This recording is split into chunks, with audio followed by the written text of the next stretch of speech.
beloved Boss Mike Cervera.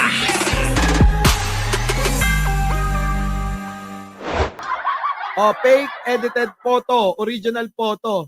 Abay, gumawa sila ng pinapakalat nila. Ano yung pinapakalat nila, mga kababayan? Abay, nandiyan dyan sandamakmak na pera. Nag-edit sila, mga kababayan, ng habang nakikipag-usap si speaker sa ilang mga kongresista, abay, nandun sa lamesa, ang sandamakmak na pera. Ganyan ho, gumawa ng fake news. Ang mga grupo ni Digong, ni Sara, tandaan nyo, ganyan ho sila makipaglaban. Dahil hindi nila kaya makipaglaban ng patas, abay gagawa sila ng mga fake news para paniwalain ng mga tao na itong si speaker ay nanunuhol ng mga kongresista. Kita nyo kung gaano kasama yung mga yan? O ngayon, kayong mga DDS, tama ba? Pakisagot naman.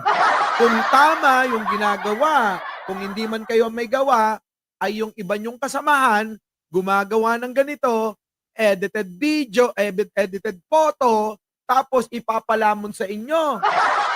So ano kayo, uto-uto talaga? Yan ho ang katunayan, mga kababayan, na uto-uto talaga yung mga DDS eh. Uto-uto, mga kababayan, mahihina ulo. Basta lang may nakita, ayun, paniniwalaan na agad oh. O ayan, oh. Ito naman yung nasa kanan, original na picture. Wala naman pera. Kung hindi, dokumento pala yung nando doon sa lamesa. Anak ng pating talaga. Tingnan niyo, mga kababayan, sino ba? Sino ba yan? Eto na. Pinost Nino. Sino nag-post? Nako! Jojo de Guzman, isa. Hanggang ngayon, tanga ka pa rin talaga. No, mga kababayan, isa to sa nakalaban natin nung panahon ni Mangusin na talagang himod sa puwit kay Mangusin to. Oo. Jojo de Guzman pala nag-post. Alam nyo na, fake news talaga. Fake news talaga lakad niyan, mga kababayan, ha? Ewan ko ba dyan? Hindi na nagbago. Tignan ninyo. Eto, wala talagang pera. Ano ba naman, Jojo?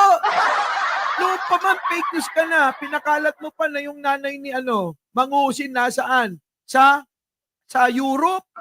Yun yung pinangangalandakan nyo. Diba? Na sobrang yaman ni Mangusin. Talagang iba yan. Totoong Marcos yan. Piruin mo kung gaano katanga yan. Mga kababayan? Piruin nyo kung gaano katanga. Yung totoong Marcos, inaaway niya, ginagawa niya ng puro fake news.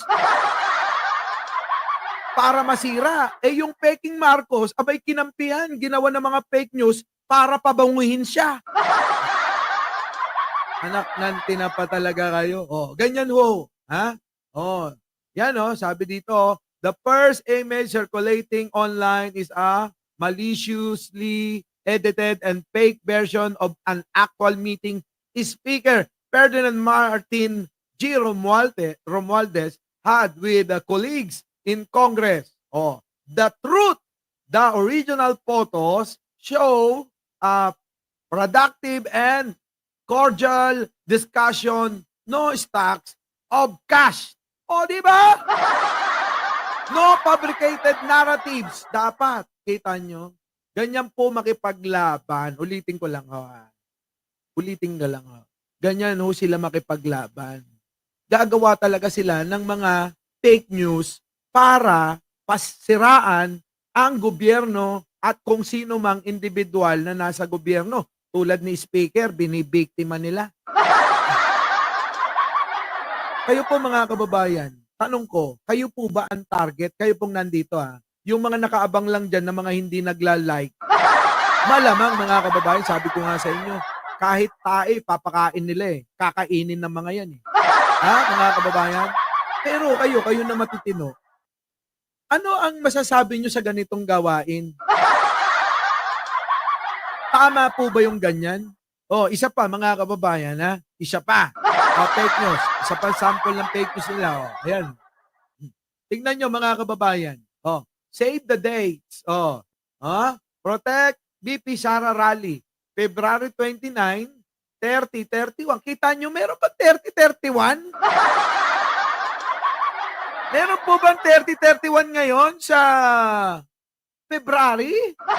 Kailan po nagkaroon ng 31? Sa February.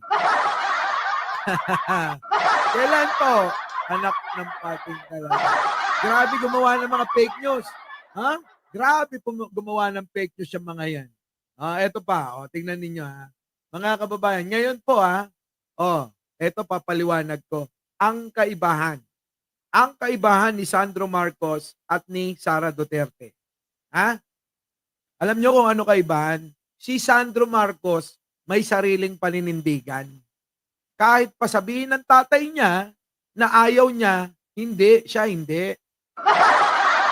Si Sara hindi ho.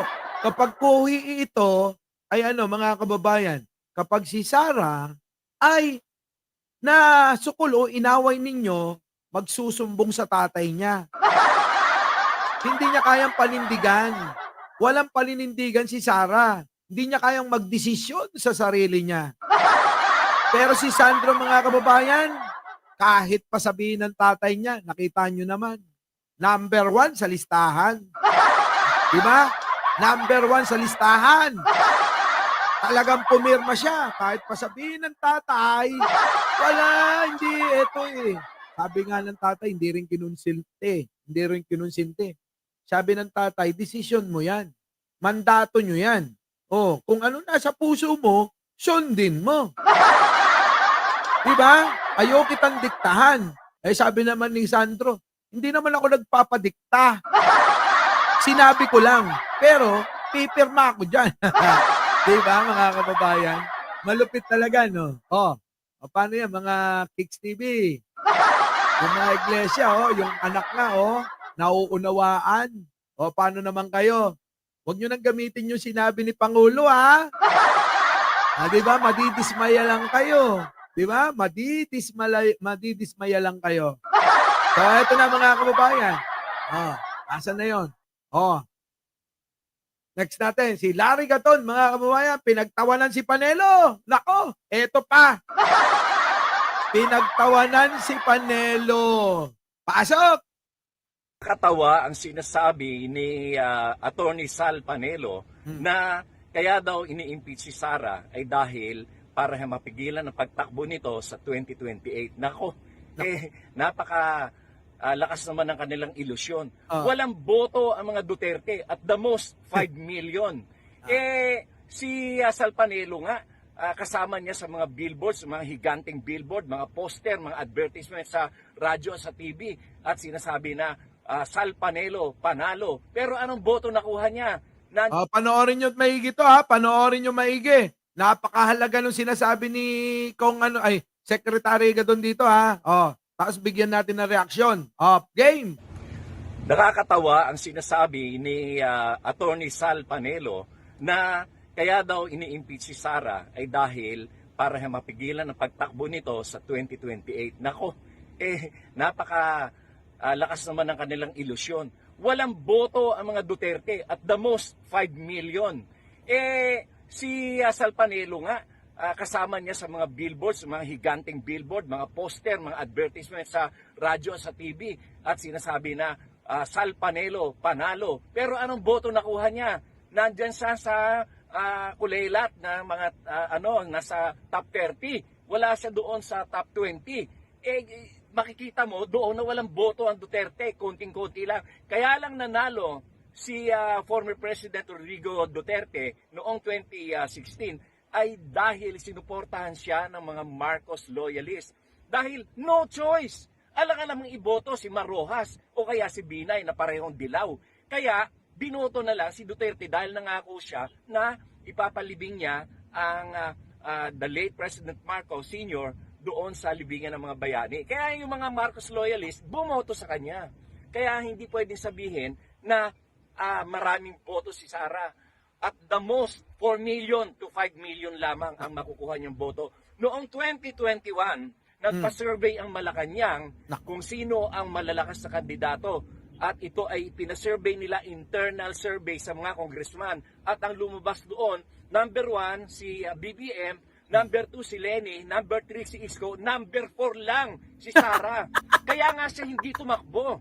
Kaya lang siya napilitang tumakbo na Vice President dahil kung kay BBM ay siya ay mananalo. Pero walang boto ang Duterte at the most, 5 million ang makukuha nila. Kaya hindi dahilan niyang eleksyon sa 2028 para i-impeach si Sara dahil hindi naman siya mananalo. Yun yung mga maisog rally nila.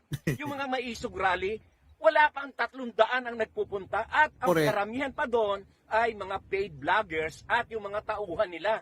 Kaya hindi mo masasabi na meron silang mga tao na, mga butante na milyon-milyon para sapat na makapagboto o makapagluklok ng isang presidente. Napakalayo. Napakalayo! Teka muna, mayroon akong narinig. Narinig nyo ba yon? Narinig nyo ba yon, mga kababayan? Ang sabi ni Gadon, kulelat pala si Sara nung nagpa-survey si Digong. Grabe no, mga kababayan. Kulelat pala si Sara. Yan pala ang katotohanan, mga kababayan. Ay, grabe ha. Ito na, mga kababayan ha. Pakinggan uli natin ha. Umpisan natin dito. Saan ba yun? Dito ba yan? Oh. Number 3 si Isko. Ayun, mga kababayan. Ito na, pakinggan nyo ha. Pakinggan nyo. Grabe, ngayon ko lang ito nalaman. Oh, ngayon ha, eto na. Pasok ha. At ito ay pinasurvey nila, internal survey sa mga congressman. At ang lumabas doon, number 1 si BBM. Number 1 si BBM. Oo. Number 2 si Lenny. Number 2 si Lenny. Mga kababayan, ito yon. Oo. Ito yung nagpa-survey daw. Ang Malacanang nung panahon ni Digong. Nagpa-survey sa mga congressman. Ngayon, mga kababayan, eto na. Lumalabas talaga si Pangulong Bongbong, number 1. Number 2 daw si Lenny. Tuloy. si Isko, number 4 lang. Number 3 si Isko. Number 3. Si Isko, number 3. Number 3 si Isko, number 4 lang si Sara. Ala ka, kulelat talaga siya. Number 4. Kulelat. Paano yan? Ngayon, alam nyo na, ha? Alam nyo na, galing yan kay, Sheikh Larry Gadon. Grabe, no? Kaya pala. Bakit nga ba hindi tumakbo, Attorney Larry? Number 3 si Isko, number 4 lang si Sara. Kaya nga siya hindi tumakbo. Kaya lang siya napilitang tumakbo na Vice President dahil kung kay BBM ay siya ay mananalo. Yung pala yun!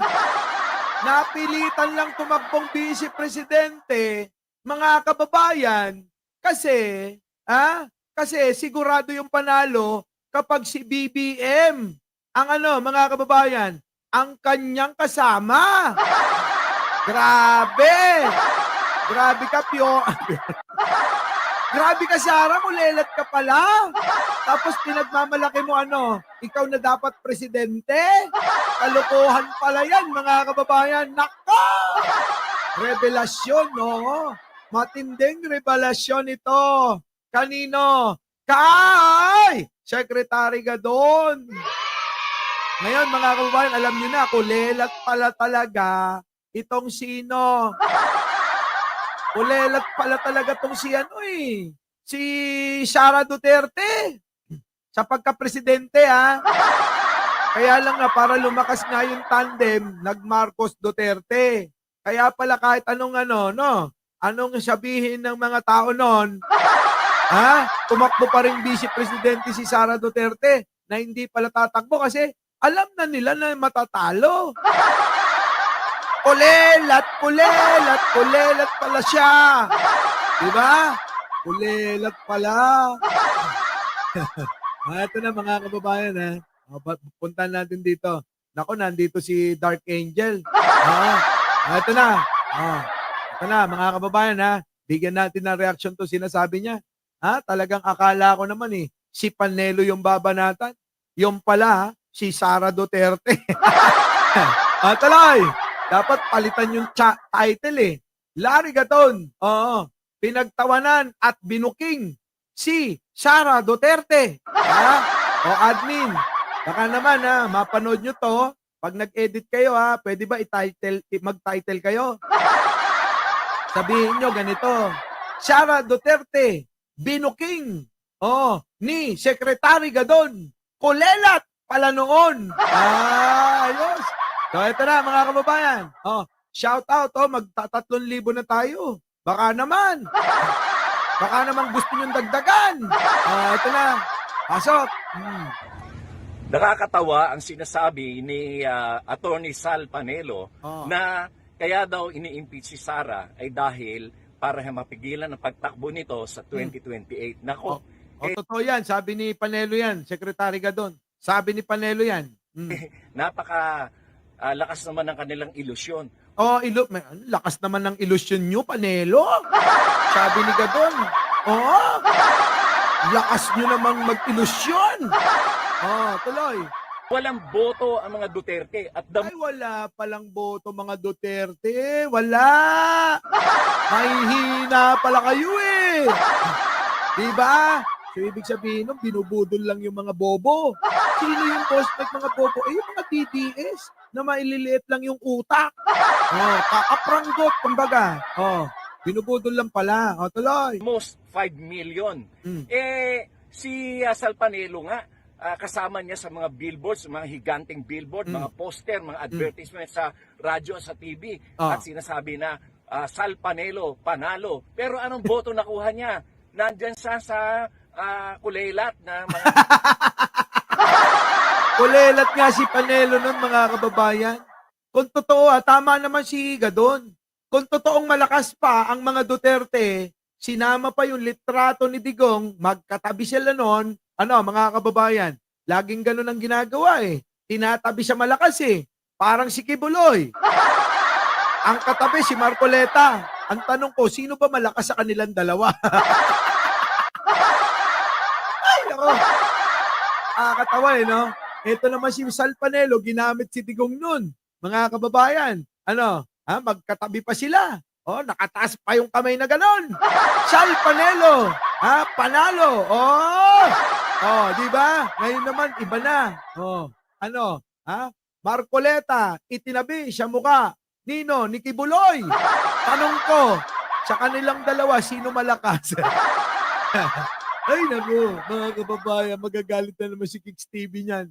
Ngayon, mga kababayan, alam nyo na, tuloy natin. At nasa top 30. Wala siya doon sa top 20. Kulelat nga. Kulelat. So, ano pang aasahan natin? Sek Gadon, pagkatapos nito, mag-i-eleksyon. Diba? Madarating ang mga kababayan.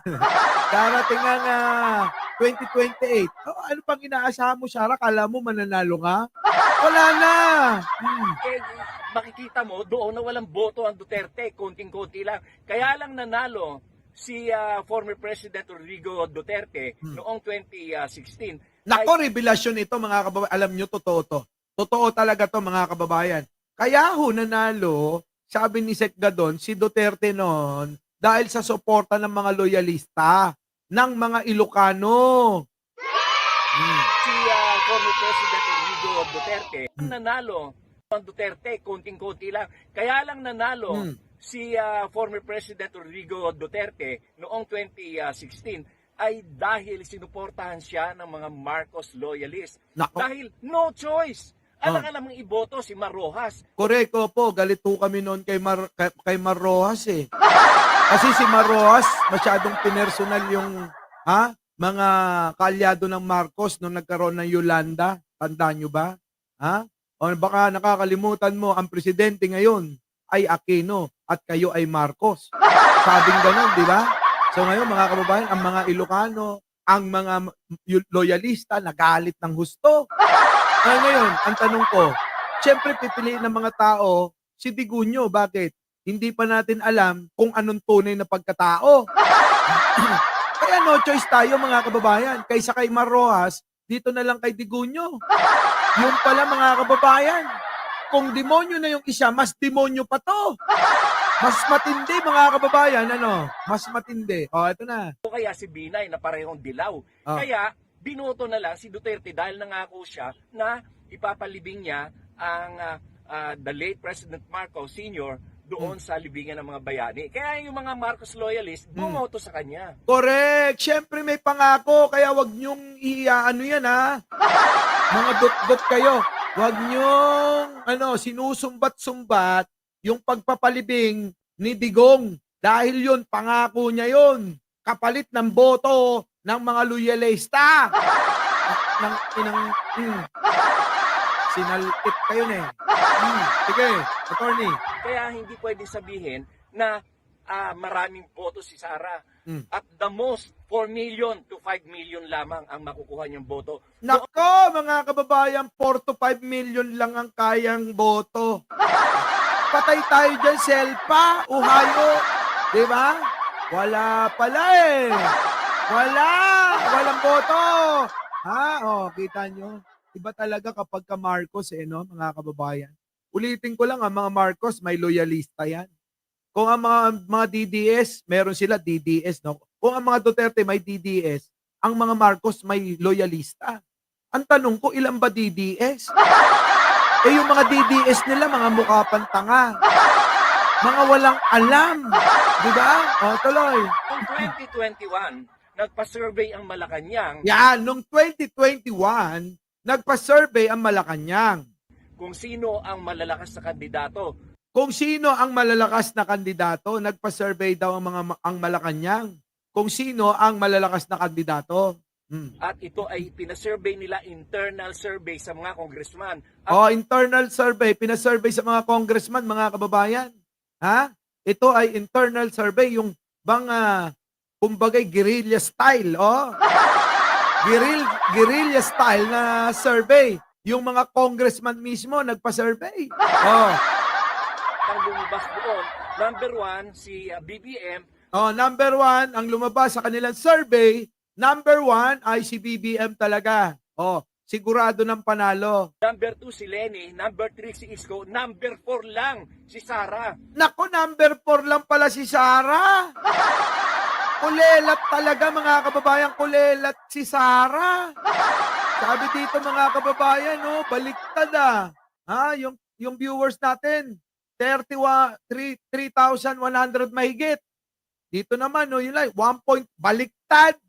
Pagpantayin nyo to, yung 3, lipat nyo dito, sa may unahan din. Di ba, mga kababayan? Malupit. Tuloy. Kaya nga siya hindi tumakbo. Kaya lang siya napilitang tumakbo na Vice President dahil kay BBM ay siya ay mananalo. Pero walang boto ang Duterte at... Wala kayong boto! Awan. Pulos ko natin yung wala, pulos! Awan butos yun! Sabi ni Secretary Gadon yan, The most, 5 million ang makukuha nila. Kaya hindi dahilan niyang eleksyon sa 2028 para i-impeach si Sara dahil hindi naman siya mananalo. Yun yung mga maisog rally nila. Yung mga maisog rally, wala pang 300 ang nagpupunta. At attorney, 30 lang. Hindi 330 lang yung pumupunta kasama pa anino. Di ba? 30 ang rallyista na nanawagan ng people power daw pabagsakin si Pangulo, ipalit si Sara. Yan yung panawagan. Pero mo 30 kasama anino na nanawagan, gusto ng pagbabagong liderato. Di ba? Ibang klase. Olat ba? Olat si Sara, Saan ka nakakita? Gaalikabok. Gaalikabok lang sila. Nananawagan ng ng people power. Yun na ba yung people power ng mga Duterte? 30 kasama anino? Taknan pa kayo. Paano naman yung mga nararamdaman namin? Na 39 na milyong Pilipino. Kayo 30 30 kasama anino. Kami 39 na mga Pilipino. Partida wala pang anino. Tapos gusto nyo kayo yung masunod? Anak ng pating naman talaga. Baliktad na ang mundo. Kung sino na yung kokonte, sila na gusto masunod. Gusto, yung mga nakakarami, pasunurin sa kokonte. Karamihan pa doon ay mga paid vloggers at yung mga tauhan nila. Kaya paid vloggers! Mga bayarang vlogger kayo! Sabi ni Gadon, paid vloggers, bayaran kayo! Mga kababayan, bayaran daw sila, kaya pala takot. Baka mabisto. Saan? Sa Tricom. Bibisto yan, mga kababayan, kung sino nagbabayad sa kanila. Sigurado may manginginig ang mga itlog at mani. Pag nanginig na mga itlog at mani ng mga yan, pag nasa Tricom, sigurado. Sa kaba, nervyos nila. Naku po, mga kababayan, aamin bigla. Aamin bigla yung mga yan, mga kababayan, at sasabihin nila, si Digong po, si Kibuloy po. Sino nag-recruit sa inyo? Si Maharlika po. Sino pa? Si Banat Pay po. Lago. Mga kababayan. Katapusan na talaga, no? Lalo na nga mangungudgod. Para kayong hinugod sa putikan yan. Di ba? Ito na. Hindi mo pa sasabi na meron silang mga tao na, mga butante na milyon-milyon para sapat na makapagboto o makapagluklok ng isang presidente. Wala. Napakalayo. Napakalayo. Wala, awan. Malayo pa. Oo. Malayo pa ang 2028. Si Sara di na makakatakbo. Ako gusto ko makatakbo eh. Bakit kanyo mga kababayan?